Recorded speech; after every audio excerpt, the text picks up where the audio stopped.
विजयपूर जिल्ह्यातील गोविंदपूर येथे 6 जणांची निर्घुण हत्या प्रकरणी 12 जणांविरुद्ध गुन्हा दाखल। चडचण तालुक्यातील गोविंदपूर गावात शेतजमिनीसाठी भीषण हत्याकांड घडले। या घटनेत वरील 6 जणांची हत्या करण्यात आली। या घटनेची माहिती मिळताच बेळगाव उत्तर विभागाचे IGP संदीप पाटील यांनी विजयपूरचे पोलीस अधीक्षक लक्ष्मण निंबर्गी यांच्यासह घटनास्थळी भेट देऊन पाहणी केली। या प्रकरणी चैतन्यकुमार निराळे यांनी चडचण पोलीस ठाण्यात तक्रार दाखल केली आहे। तक्रारीत 12 जणांविरुद्ध गुन्हा नोंदवण्यात आला आहे।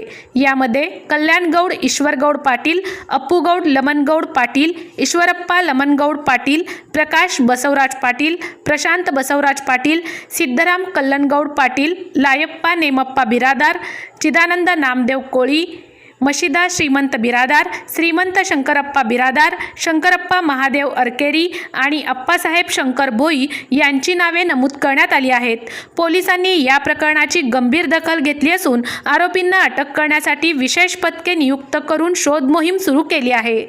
दीपक शिंत्रे, विजयपूर।